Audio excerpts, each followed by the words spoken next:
Welcome again to Rethinking the City. This is a monthly meetup of a very diverse group of people, usually focusing on topics that impact our city from a wide array of topics. This week, we're going to be talking about infill and affordable housing, but to that later. But I just want to let everyone know, we are Facebook live streaming this event. So if you do not want to be on Facebook Live, probably move to the back and don't ask any questions. But just in transparency and putting that out there. But today our topic is going to be about infill and affordable housing. We all know that land is becoming slightly scarce in the core of Orange County, in the core of Orlando, and what's not scarce is very expensive. But we also know we're in the middle of a housing crisis. So how do you provide housing to solve this housing crisis? And so when you marry those two topics, you get what Camille Reynolds, no relation, but thankfully we share the last name, no relation, about what she's going to be talking about tonight, which is infill and affordable housing. And this is done through a land trust model, which Camille will also explain the land trust. That's kind of the hot thing that's going around Central Florida. People are hearing about them, not really knowing how they operate and coming up with the narrative themselves. So this is an opportunity to hear about it. You have probably the expert on land trusts in Central Florida, and I can say that with confidence because there are a lot of people doing land trusts, but Camille actually has been running a land trust and has been a part of that land trust for several years now. So without further ado, I'm going to bring up Camille Reynolds.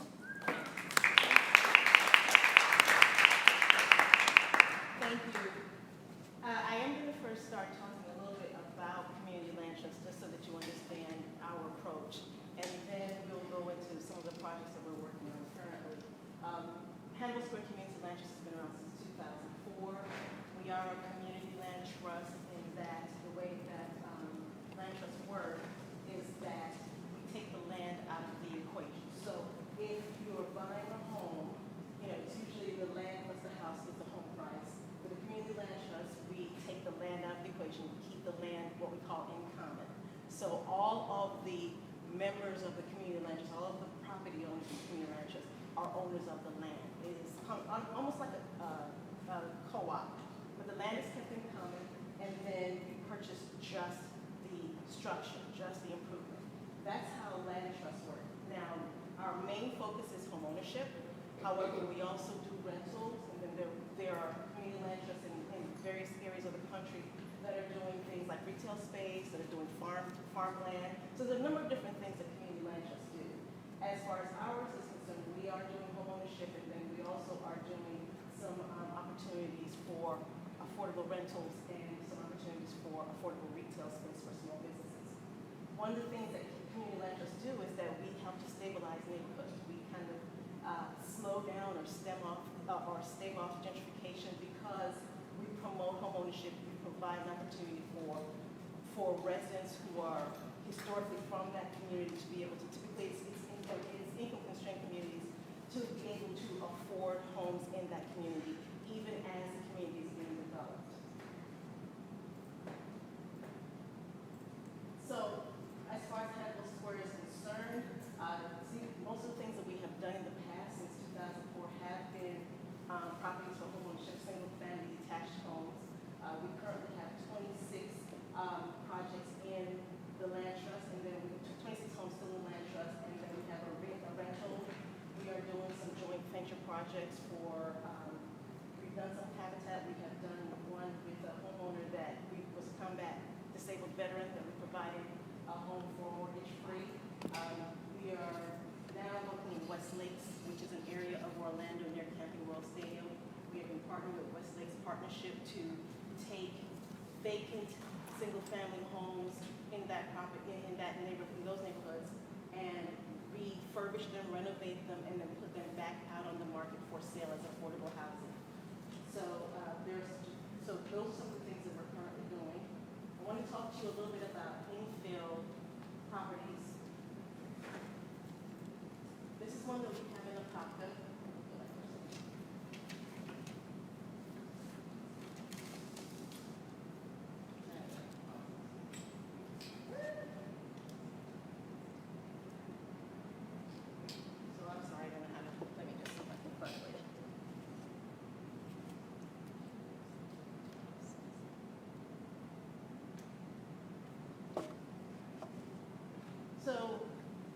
Unfortunately, my screen is moving a little faster than I'd like.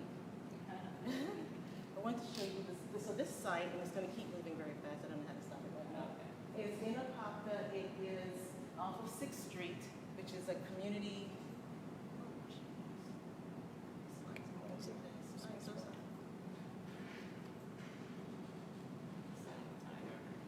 It is on a timer, and I'm going to end the show for a second and then go back to the presentation. All right, so is that, can you see that? Or is it too faded out? Is that visible?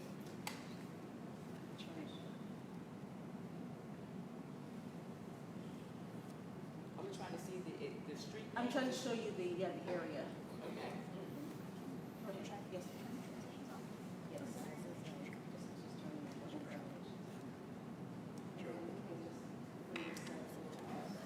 I think you just have to click the after. So, Click it. And apply to all. or if you can go to this one.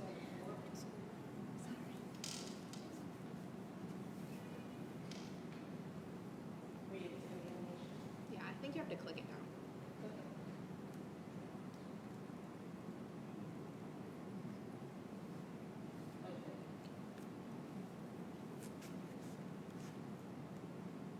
All right, so this site is the site that we're currently developing. You can see 441 to the north. The area over here is the proposed Apopka City Center development that's coming up soon. And the site that we're looking at, that we're developing now, is Hannibal Square, is on 6th Street. And one of the things, when Hannibal Square was first founded, we were specifically in Hannibal Square, which is an area of Winter Park that is a historically Black neighborhood. In 2016, the membership of the Land Trust voted that, we were kind of locked in, and we weren't able to there's so much you can do to keep ahead of developers, for-profit developers. And there was not much land available at a price point that we could afford at that point to try to continue to develop in Hannibal Square. So the membership voted that we would reach out to other areas of Central Florida as well to see if we can cover more need. So we're now servicing Orange County, Seminole Lake, and Osceola County. And so this project in Apopka is a site that was initially purchased by a nonprofit back in 2004, and they had gone pretty far along in the city as far as getting approvals for their design at that point, and also they even had the utility stub-outs put in. And then I'm not sure what happened with that organization, but they eventually sold the land, and then there's 6 different owners of this parcel.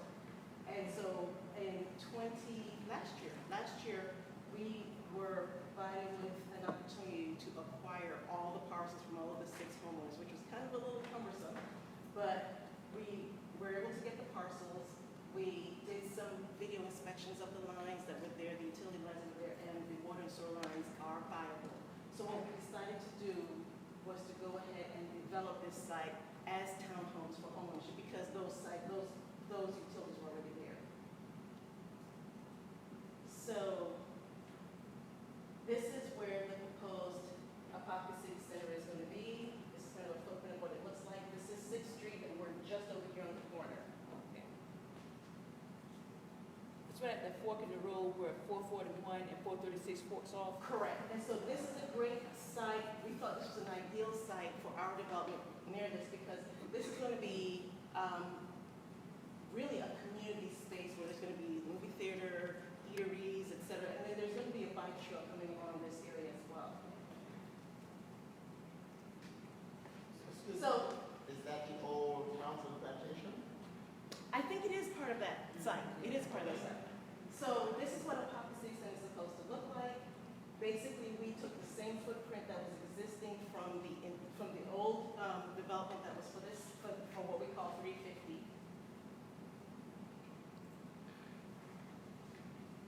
This is what was done back in 2004, and what you saw before was turned sideways. That's 6th Street. There's a little woodland that comes in from this side of it.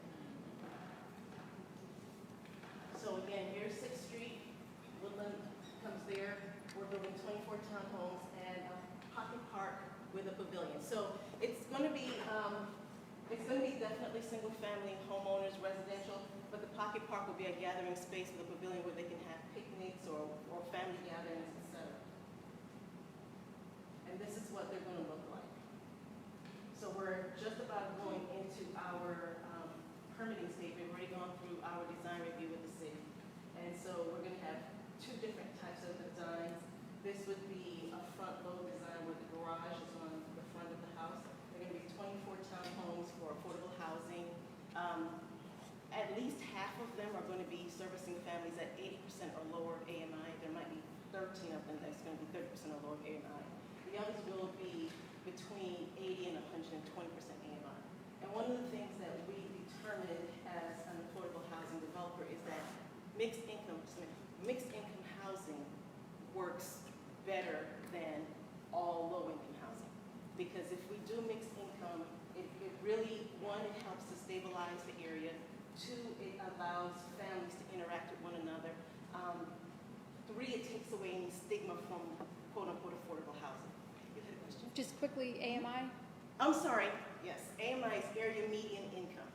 So the state and HUD, the federal government, determines based upon what the average income is in various areas. We're in the Greater Orlando Metropolitan Statistical Area. And so they look at the income throughout the area based upon families of 4, 3, 2, 1, and then they determine what the median income is for the area. In Orlando Metropolitan Statistical Area, the median income is about $65,000. That's what they say. I really think it's a little bit lower than that, but that's the math that they came up with. And so when we say that we're trying to service families at 80% or 50% of AMI, that is 80% of the $65,000 or 50% of the $65,000. I know that there was a study that just came out, that Rick seen when he came out to the report. At that time, I think it was 50,000. How long ago? Maybe about a year or so. Is that family income or individual? Family. You know what? It might have been, I think it's family. It might be individual because the 2019 family median income is 65 something. Okay. Yeah, which I think it's high. Yeah, Yeah. I think it's high, but that's the number that they've calculated. So, Camille, what would be the market value of these So townhouses? one of the things that we're doing is that all of the homes are going to be built exactly the same. They're going to have all the same features. Different affordable housing developers do different things. So some of them might say, well, we'll build some of them at 1,500 square feet and we'll build some of them at 1,200 square feet, and that's how they will help to reduce the prices. Our feeling is they should all be the same. And then we can reduce we have an opportunity as a land trust to reduce the prices by the land value, as a nonprofit, by some of the subsidies that we can get because we're building affordable housing. So these are going to be sold probably in a range between $155,000 and $235,000. And what's going to happen is you're not going to know that the family who lives here bought the house for $180, and the family who lives there bought it for $235, because you're taking the stigma away from affordable housing. And the truth is, affordable housing is workforce housing. Affordable housing is housing that is able to be obtained at your income level. And so if you're working a full-time job and you have a family, and you've got, affordable housing homeowners or buyers have to have the credit status. They have to have all the requirements to get a mortgage. If you're doing all that and you can get a mortgage, and you can qualify for a mortgage, there ought to be something at your price point that you can qualify for. There are people out there who are making $50,000, $60,000 a year who have well over 700 credit scores, but there's nothing being built in that price range.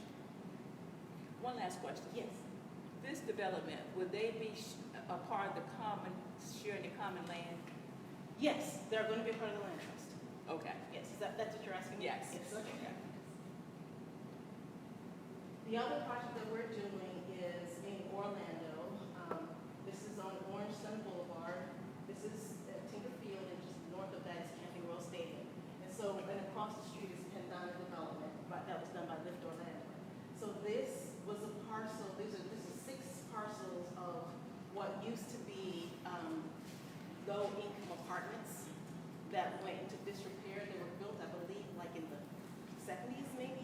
they went into disrepair, they were acquired by different owners, they weren't kept up.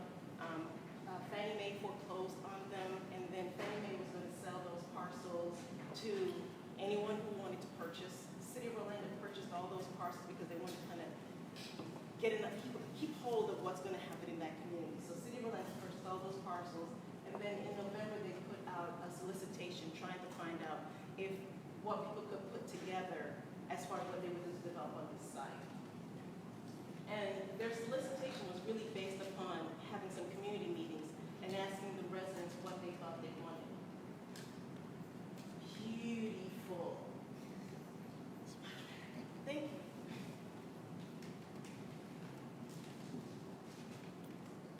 So, directly behind this site are single-family detached homes.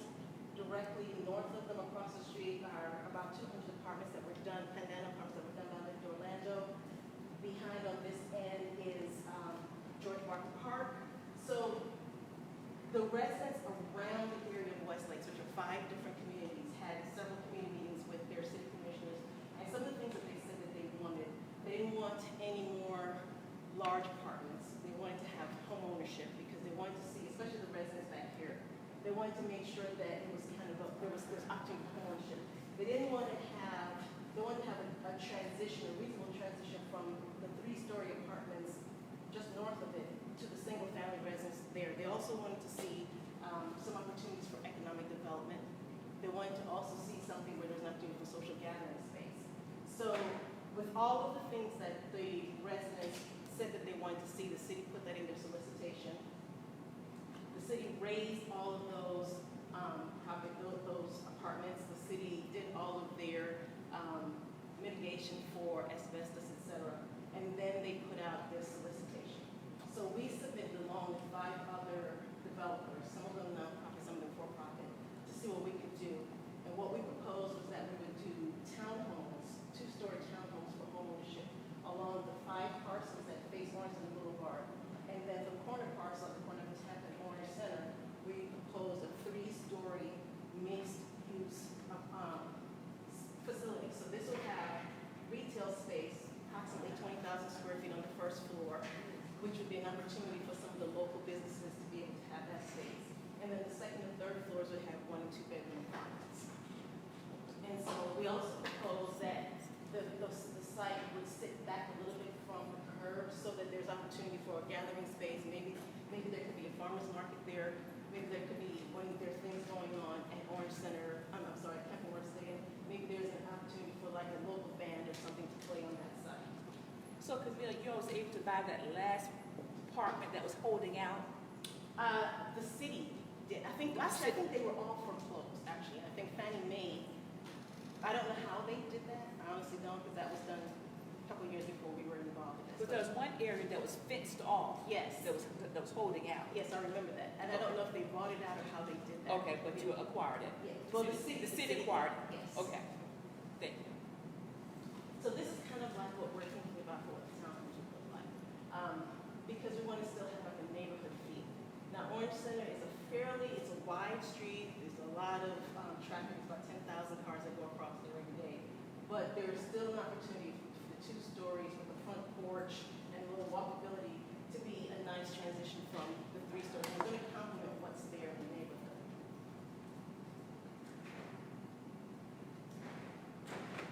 And then we're talking about, and this is a lot higher, but we had to give them some updates. We're talking about the mixed use on that corner of Tampa and Orange Center Boulevard being something similar to this, where there's room for outdoor eating, there's community gathering, there's probably going to be a restaurant. We want to see if there's opportunity for maybe a local bodega, a coffee shop. You know, we've had people request maybe a barber shop. We don't know what that space is going to be filled with yet, but we'll be working with the businesses in the area to see what that would look like. And so that's the gist of it. I can answer any questions for you. I had a quick question. I didn't want to interrupt you before, but how do they come up with that number, the AMI? Like how? The area median income? Yeah. What is the process to figure out? Because obviously you said 50, and then it's 50, right? And then you said it was 65, and So that's done by HUD, and HUD basically takes the census data information that tells you about the income for the area, and HUD will do a calculated, because census is done every 10 years, they'll do a calculation based upon the labor statistics and all the information that they get from the different Okay, areas. so it's still like user data, like somebody contributing information and then they aggregate all that. They and then- collect it because payroll shows economic information, and that goes to the Department of Labor Statistics. So HUD and the Bureau of Labor Statistics and the census puts all that information together, do a calculation, and then they base it on, if it's a family, a household of 4, then the family median income would be this. And if it's a household of 3, they would lower it. If it's a household of 5, they would increase it. But they have a formula that they do. And then there is the average income of an individual in the area, which is different from the area median income. Area median income is basically related to family income. So they're assuming that there's at least 1, sometimes 2 people in the household that are earning income. Yes. Is there any stipulation for, say if I qualify to purchase for one of the townhouses, Mhm. is there a stipulation for me as a homeowner as to how long I'm gonna stay there? Can I sell the townhouse at any time? Yes, you're a homeowner. You can sell your home at any time. There is a stipulation that says that based upon your income and how you purchase the home, there's Okay. a resale formula that gives you a maximum sale price, because we want to make sure that it stays affordable. So if you were, for example, someone who bought the house at 50%, let's say 50% AMI. So let's say that you're making about $37,000 a year, and you were able to get enough subsidies to bring that house price down to where your income could qualify for that house. When you go to sell that house, you're not going to be able to sell it at market rate because you didn't buy it at market rate. Right. So there's a formula that is based upon what you purchased. You will make some equity on your Okay, property. okay. You'll walk away with money. We've had a few people that have sold their homes that were in the land trust. But we want to make sure that we have that home still available for another family who's looking for affordable housing.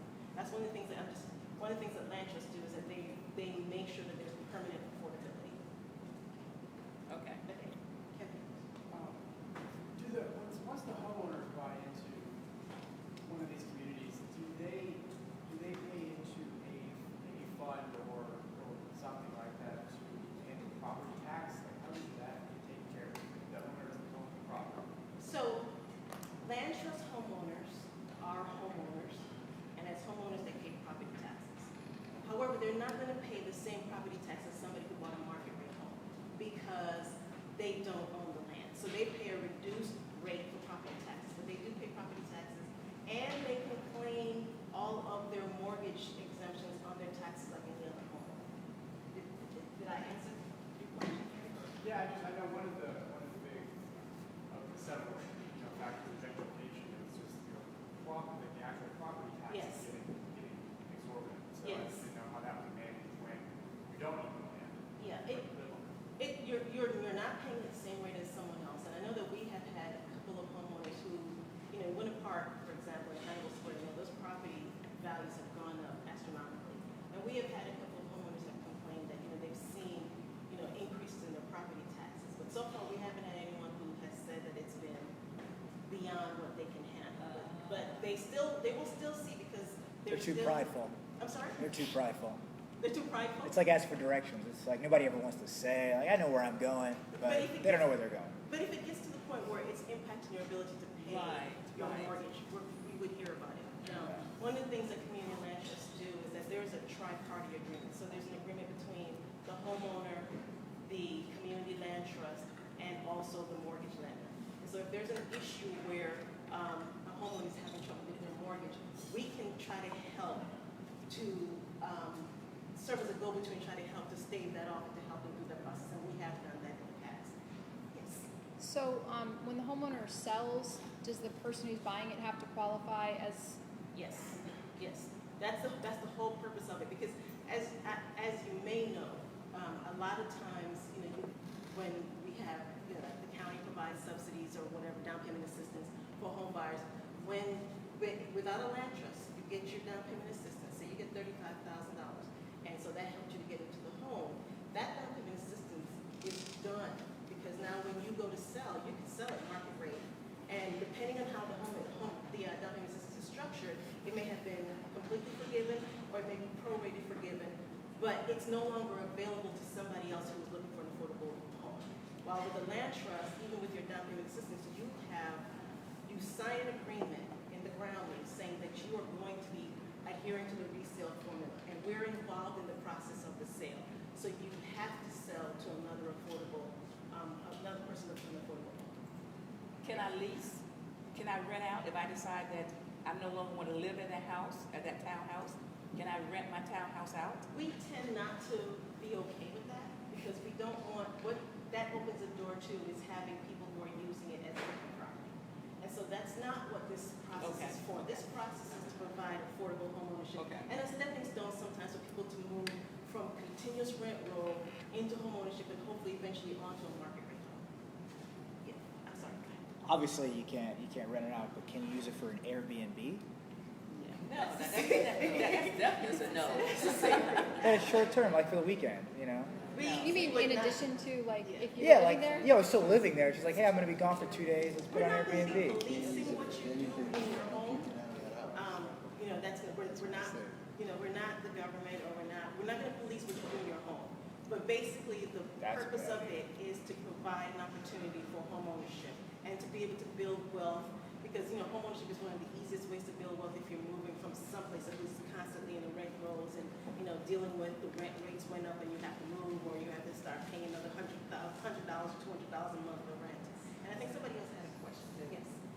For Hannibal Square, are a lot of the people that still own property at Hannibal Square seniors? And then maybe I missed this question when I stepped out for a second. Is there a timeline for both of these projects? And maybe you Development of mentioned these that. projects? Yes. Okay. So with the Hannibal Square, we have a mixture of homeowners. We have, for example, we have someone who has retired from state government who is living there now. Her daughter has moved with her. We have a teacher and his wife and their 2 small children. We have, you know, it's a mixture. We have young families. We have, you know, there's a single mother who has just put her last daughter through college. So we have a mixture. It's just anyone who's looking for an affordable home. And then as far as the time frame for these projects, the one in Apopka should be, we're looking at possibly breaking ground on that if everything goes through with permitting fairly well. Probably early November, late October, early November This year? of this year. The one on Orange Center Boulevard.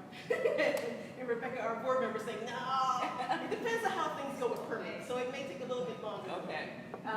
The one on Orange Center Boulevard would probably not be until late next year. And then, I'm sorry, you had a question. I'm sure they're going to be popular. How do people get chosen that and why? Is it a lottery? No, we're not doing a lottery. Well, it's first come, first served. So what we're going to do, one of the processes that we do, once we get the final approval and we go through the city of Apopka, for example, for permitting, we're going to start having community meetings about the project. And so we will have down payment assistance folks at those meetings. We will have our mortgage lenders at those meetings. We will have people who are helping you go through first-time home buyers and qualifying for a mortgage. So people will go through that process. Once they have been approved for a mortgage, they can pretty much get to select where their house is going to be. They'll make their first little deposit, and it's as you go. Now, that being said, we know that we're going to be providing at least half of those homes at 80% AMI. So we're going to make sure that we set that aside for whoever qualifies first in the 80% AMI bracket, you know, as we go through those 12. One other question. Who is responsible for maintaining the yard? And then if I have a roof leak, am I responsible for replacing the roof? Okay, so the single-family detached homes that we have in Hannibal Square, Yes. the homeowner is responsible for their lawn maintenance and for any maintenance on their property. Okay. Now, some of them have signed up for having maintenance through the land trust, and so they pay an additional fee for us to have our contractor come and maintain their yards. Okay. But they're responsible. The townhomes are going to be treated like any townhome or condo. So there will be a homeowners association fee, and we would take care of the maintenance of the landscape, and we would take care of any roof repair. Okay. That homeowner, though, would still be responsible for stuff like the air conditioner and any other maintenance that they need to do inside the home. Okay. Yes. What's the HOA? Cannot tell you that yet because we don't know.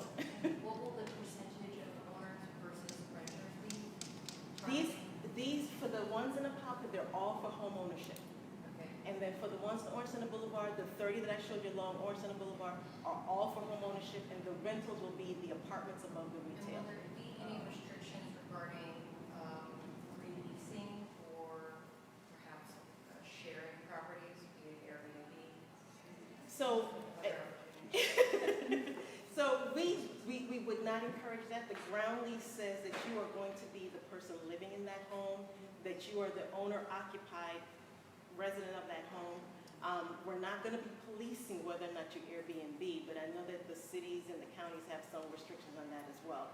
The city definitely does. Yes, and so we're not, and the ground lease specifically says that you cannot rent that out. Because the whole purpose is, again, to make sure that we provide an opportunity for homeownership, for affordable housing. Let me just mention, we are recording, I know a few people came in late, so we can't see you, but we can hear you if you ask a question. Are there gonna be caps on the HOA fees, and will they be income-based? Because I know that, you know, with a lot of townhouses, and with a lot of HOA fees, period, you know, they start out relatively well, but with the way that the laws for the state of Florida are actually written, they can get quite absorbent, and they can have a lot of power in regards to someone losing their home. So they're gonna fall under the same criteria as the state of Florida laws? So, well, they would have to, but Okay. one of the things that is a little different about a nonprofit affordable housing developer is that, as opposed to, typical HOA, is that our whole purpose is affordable housing. You know, our ground lease fees have not changed since the beginning when our home buyers first started. Some of the newer buyers, because they have added the lawn maintenance, theirs is higher. So we would not be, it's not our role to make a profit on this. So you're not going to see homeowners association fees going up and up and up. It's just not something that we're going to be doing. You know, our whole purpose is to make sure that we provide housing security. So, yes. I'm under the assumption that every HO, regardless of its Hannibal Square or yours, is a 501c3, correct? I'm not sure about that. I don't think all of them are. But there are still, even the ones that are, they have a different role and purpose than a land trust. Set up by a law. Different set of bylaws, different mission, basically, than a land trust. Yes. You said you guys have been doing this since early 2000s? Say again, I'm sorry? You said you've been doing this since the early 2000s? 2004, yes. What has been your experience with turnover? Has it been high, low, medium? Low. It's been very low. It's been You've very low. staying for a long time. Yes, I think since 2004, when we first were incorporated, I think the first one was built 2005, 2006, that I can remember, there's been, I think about less than 5 people who have sold. Because, first of all, the area that the homes are in is very walkable. It's Hannibal Square and Winter Park. There's a lot going on there for the community. There's great schools. And so people tend not to want to sell. Plus they know pretty well, they can see what the values are of the properties and they can see what the value is of where they're living. We had one homeowner several years ago when I was on the board who had first determined that he was going to sell and they were going to buy a larger home. Then they looked around and could not find anything in their price point and decided not to sell. We have had another homeowner couple that they bought their home in 2008. They sold theirs in 2018. They were hoping to buy something in Hannibal Square and Winter Park, but could not find anything affordable. So they ended up buying a larger home in Orange County in Orlando, but they were not able to find something there. But we don't have a high turnover. Just one quick question. As far as Hannibal Square, so are you made up of a team of investors that has invested to be able to come in and purchase the property for the city, or the city has donated this property to Hannibal Square? So Hannibal Square Community Land Trust started with some homeowners who went to the city of Winter Park, and they were concerned because there were developers already taking land, they're buying land, or they're getting land by other means, and they're developing things that people in that neighborhood couldn't afford. So they went to the city of Winter Park and expressed their concerns. And at the time, the local government there said, yeah, we can see that there's an issue here, and we definitely want to make sure that our employees can have a place to live as well. And so the city of Winter Park worked with those homeowners and helped to develop the land trust and in the portion of developing the land trust, they also provided some seed land and some seed money. And so that's how Hannibal Square started. And that's typically how a lot of community land trusts start. I think that there's one in South Florida that started with something like some philanthropic developers, philanthropists who provided funds. They weren't developers who provided funds, but most land trusts start by some sort of relationship with either a CRA or a local government. Yes. As far as your communities go, keeping in mind the audience or customers that would be purchasing some of these properties, has there been any mindful thought regarding collective impact and services provided for said residents so that we can provide them the services, resources they need in one centralized location? So when you're saying services, what are you thinking about? Job placement skills, food assistance, child care assistance, So, DoorDash for sure. so our target audience are working families and individuals. They already have, most of them, actually pretty much all of them already have full-time jobs.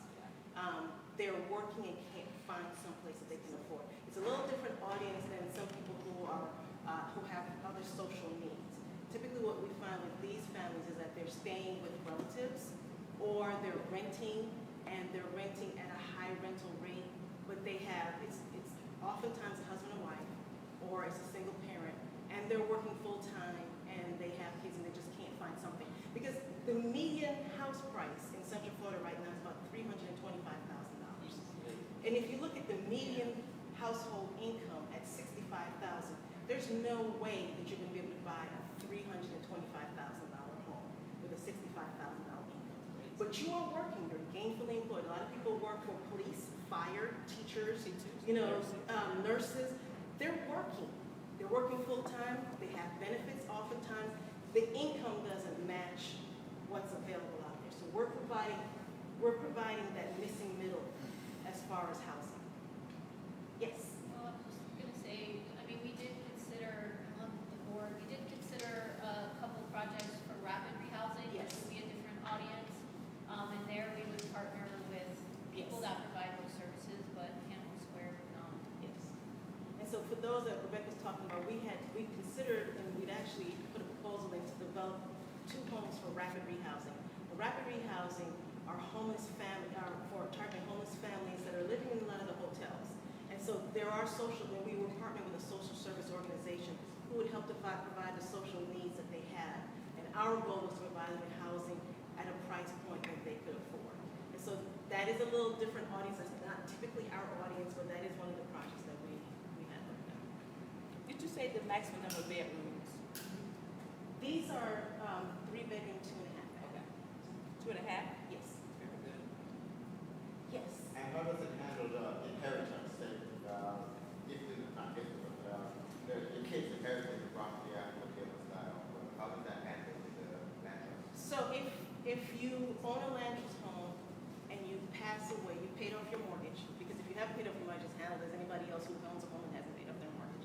But if you paid off your mortgage, you've been there, say, 30 years, and paid off your mortgage, you pass away, or before you pass it, you have the right to pass that house on to whoever in your family that you want to pass it on to, or whoever you want to pass it on to. You can will your house to anyone. And so that person then can either continue that 99-year ground lease that's already existing from the previous homeowner, B, start their own new 99-year ground lease. Those are the 2 options they have. If they choose to sell it, they still have to follow the guidelines, the resale restriction, and sell it to someone who met the income guidelines of the person who initially owned it. Yes. So, the folks that are moving into these houses don't need the kind of social services that were discussed earlier, but they're typically first-time homeowners. Is Yes. there any training about owning a home, setting up a will, so that if you do pass away, that the house is dealt with properly? Yeah. So we always provide the first-time home buyers training. That is required because we want to make sure that you understand. One of the things that we are doing now is that we're also going to be partnering with, we've already had conversations with Orange County Corporate Extension, and we've talked to a couple of other groups like the Urban League. And we're going to be providing first-time homeowners classes as well, so that you'll learn things about changing your air filter. You'll learn things about, how to maintain your home. I didn't think about doing a will, but that is a good option that we can also put in there. Yes. What's your default rate? Default rate, 0. 0. And let me say something about that, because this is something that I think people don't understand. During the economic downturn from 2008, 2009, prime mortgages went into default about 8-9%. Subprime went into default about 16%. Yeah. Community land trust nationwide went into default less than 1%. And that's because of that partnership that, again, we have with the homeowner. We don't, it's not like we built a house, we sold you the house, and we're gone. We still have a relationship with the homeowner and with the mortgage lender. Can you expound a little bit on the 99-year ground lease? Okay, so the ground lease is the agreement to be able to have exclusive rights to the land. So when the homeowner buys the house, they go into a lease agreement with the community land trust to have exclusive rights to the house, to the land, just like if you were leasing a car. They pay a nominal fee every month to have this exclusive right, and then because you cannot do a legal contract that is forever, we say 99 years with the option to renew for another 99 years. And so what that means then is a legally binding agreement. The land trust can't come in and do anything to that land. No one can come in and do anything to that. You have exclusive rights to that. It's kind of like, like the car dealership. Car dealership can't, as long as you're paying your lease fee, car dealership can't come in now and say, okay, we want that car back because we got somebody else. It's the agreement between you and the land trust to make sure that that's yours if you want to build a fence, if you want to add irrigation, if you want to, some community land trusts up north, I've heard of people like building a pool, you can do whatever, but it's your agreement with the land trust. So I'm paying a nominal fee plus property tax. Yes, Okay. yes, yes. But you're a homeowner. You're a homeowner, and that's one of the things that we do. We explain that to the homeowners. We have not had a situation where the homeowners are in a situation where they're cost burdened, because it's against our mission to put you in a situation where you can't afford to be sustained. Yes. So given that, is the land trust stricter about who they'll qualify? I mean, obviously you're looking for people with a low enough income to qualify, but also you're looking with a high enough income that they're not going to be cost burdened. Is that more restrictive than what the bank would lend them? No, it's not more restricted than the bank. And if you saw when I talked about there's a range of prices for the homes. So, what I found is that if someone is at 35% area median income, they're not going to be able to afford any house. So they're probably going to end up renting. But if you're at 50% of area median income or higher, there is an opportunity potentially for you to be able to afford a home. We know that when we're working with you and the mortgage lender and with the down payment assistance folks, we know that we want to make sure that your income is at a level where you can afford the house and you're not going to be spending more than a third of your income on the home. And so we're not going to, we're never going to be in a situation where we're going to say this person really wants to buy this house and they're paying 57% of their income on. We're never going to be able to let you do that because it's not sustainable. And we want to make sure that you're comfortable in your home. One of our homeowners told me a story that, soon after she and her husband bought the home, they got divorced. And so she said if it wasn't for the land trust, she would have been on the street because now she had one income. But she was able to still raise her 4 kids. She was still able to put them through college, help them through their college program, and she's still in the home today. Because we're never going to be putting you in a situation where, now, whether interest rates increase, all of our mortgages have to be fixed rate. We work very closely with the lenders that we work with. They have to, we vet them and they vet us. And so they understand that, there's a special niche for community land trust, and that's, they're not going to ever have the land as part of their collateral, and we need them to work with us and our homeowners. Yes, sir. So that being said, if all the mortgages have to be 30 years, or if somebody can afford it, then at work the cash strapped, they can go for 20 years just to pay it off sooner, or is it all have to be 30? We We've never done a 20-year or 15-year mortgage. I would have to really look at that. We've never done that because we want to make it, we want a 30-year fix. You know, I guess if you could potentially still be at less than a third of your income at 15 years, I guess that's possible. Most of our homeowners are not in that position. And so the 30-year fix works better. That's a good point. Yeah. At least another question. So I'm coming in at, my mortgage is fixed. That's what it is. What my mortgage is, that's my mortgage going to be for the next 30 years, unless my taxes or insurance go up. Correct. I got you. Not a sliding scale mortgage. Correct. Okay. And what that does is if you've been renting for 10 years or 15 years and you've been seeing these rental increases, now you're stabilized because you know even if your income goes up, your mortgage is going to stay the Okay. same. So you build wealth in two different ways. You're building wealth because you're building equity in your home, but you're also building wealth because you have a stabilized, fixed housing price now, so that you have more room in your income to do other things for your family. Which alleviates the economic anxiety of not knowing where you're going to be. Exactly. Perform better at your job. Exactly. Okay. Yes, sir. I was just gonna add, we have had a few homeowners refinance because the rates have gone down since most of the houses Yeah. were first purchased back in like 2004, 06. 5, yes. Yeah, 05. Rates are lower now, and so there have been a few people that Yeah. have refinanced, and they've worked with the land trust to actually lower their mortgage. Yeah, and just to piggyback on what Rebecca just said, when we first started, we had one lender that was doing land trust mortgages. We only had one.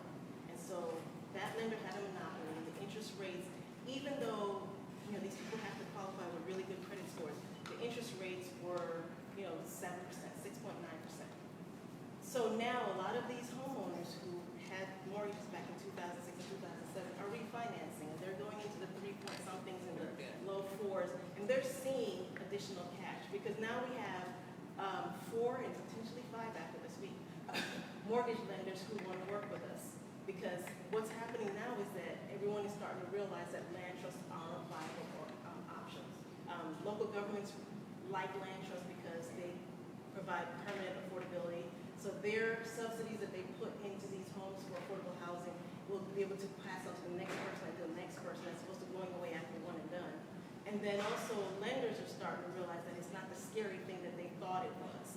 So we were just Fannie Mae certified as a Fannie Mae certified land trust back in March.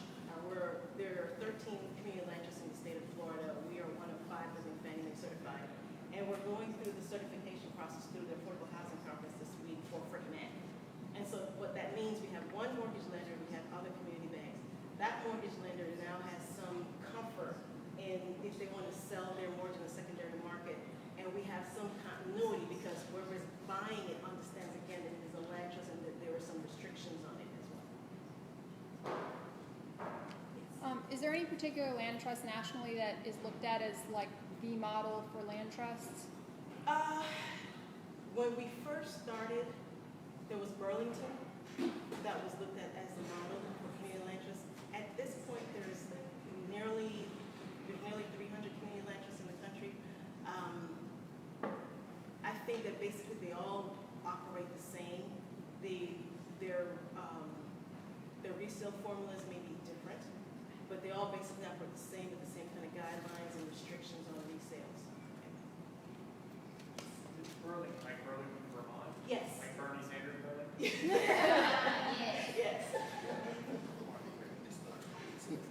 Yes, and then yes.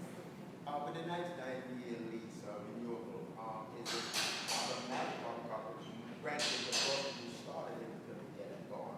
So then is it like automatic renew unless you say no? Or does somebody have to remember to say, oh, it's 99 years, we got to put this paper? It's not automatic. It says in the ground lease that you have the option to renew for another 99 years. Now, that being said, we haven't had anyone we've not gotten to that point, but you would not be able to say, well, okay, you would not be able to say that after the 99 years, now you just actually have the land. What that means now is that the agreement has to be reviewed. And then you determine if you're going to stay in the land trust and sign another ground lease, or if you're going to leave the land trust.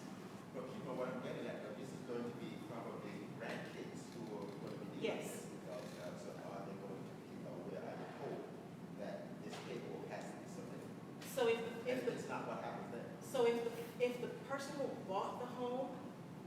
now passes it on to their child, that's where you catch it. Because when they pass on a child, now the house has to be deeded to the child, which means at that point, because there's some deed restrictions, they have to come back to the land trust and either say, A, we want to take on continue that 99-year lease, or B, start my own 99-year ground lease.